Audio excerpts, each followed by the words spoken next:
Hi guys, it's Lizzie here from the Make Club, and today we're making fire breathing dragons. Now if you'd like to join in with this activity, you will need the following: a cardboard tube, poster paint and a paintbrush, a glue stick or PVA or sticky tape, coloured tissue paper or crepe paper, polystyrene balls, pom-poms and colouring pens. We're going to dive straight into painting, so grab hold of your tube and your scrap card. For my scrap card I am using an egg box, and I will explain why a little bit later. So whatever you're painting with, again I'm using my old piece of egg box that I again had spare to put some paint into. And I'm going to go for a red dragon this time. So grab hold of my brush, doesn't have to be a particularly fine one, and you're going to start by painting a nice thick layer of paint onto your tube. I'm just using regular poster paint. I might have to do this a couple of times because you can see there's some writing on my tube that I need to cover up. Some people's biggest mistake is not applying enough paint, and then it comes out too thin and you end up having to do another layer anyways.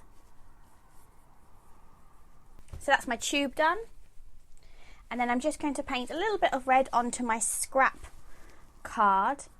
So what this is actually going to do is create the ears of my dragon. So if you haven't got any sort of like an egg box hanging around, you could always use just normal card. If you've got any red card already, then that saves you from having to paint it. Okay, fantastic. We're going to put that to one side and let that dry. So here is one that I painted earlier. We're going to go in now and add the accessories. So we're going to start off by creating the fire.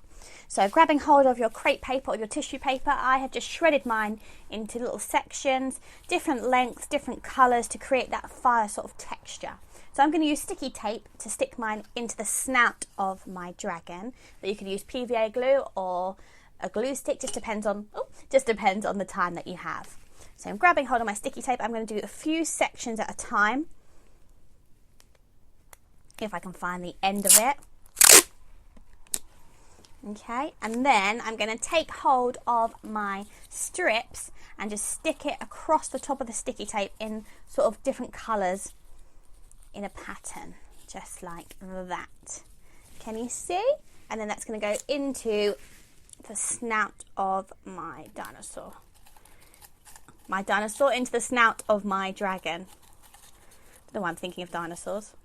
Stick a little bit on, build it up as you go along, and as you can see I'm already creating a really fantastic looking fire coming out the end. I hope I have enough of it to fill it up actually. We'll see. Let's see how that looks. Give it a test it out. Yeah, that looks really good. Okay, moving on, we're going to create our nostrils. So I'm just using red pom-poms that I had lying around in my craft box to create my two nostrils. You could always, again, use some scrap card if you've got it, or you could draw them onto your tube. Totally up to you. So I'm just going to glue those on with my glue stick. One there, and one on the other side. There we have our two nostrils.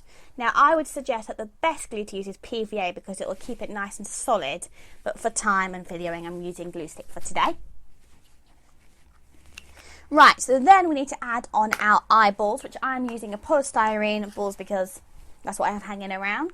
There's no reason you couldn't use googly eyes, scrap card, totally up to you. I'm going to go in and colour in the eyelids to make him look a bit sleepy. Get myself covered in red pen, never a good idea.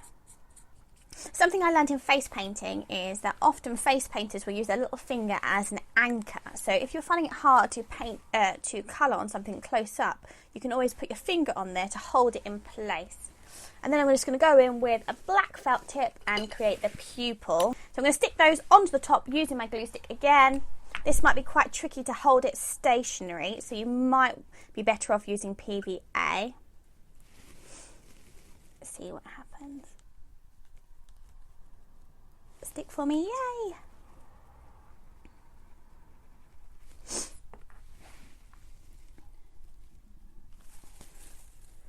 Oh my goodness, he looks hilarious. So for our last step, we're just going to add on our ears. So I'm going to bring back the egg carton that I painted earlier. And I've just cut a little section of it. Now, as you can see, it's got a flat bit and then a curved bit. So we're going to use the curved bit as the ears and the flat bit to stick on to the top of the head. Okay, so I'm just going to cut that out and show you. Now again, I'm adding ears as accessories. You don't have to add ears. You could always add scales or bumps and ridges on the nose. It's totally up to you. I just think it gives the face a little bit of character. Just trim it out. There you are. And you want to make 2 of those. I'm going to go in and make my second one. Once you've done that, you can take a little bit of glue, pop it on the bottom part, and then stick it down to the edge of your dragon.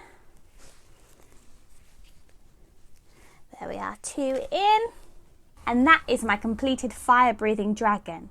Now, if you like today's activity and you're enjoying the Make Club so far, then please like and subscribe to the Make Club on YouTube. You can also find me on Instagram, where I'll be posting up-and-coming crafts. If you have any of your own ideas, then also message me on Instagram at Lizzie_clubmake. Thanks guys, and I'll see you soon. Bye!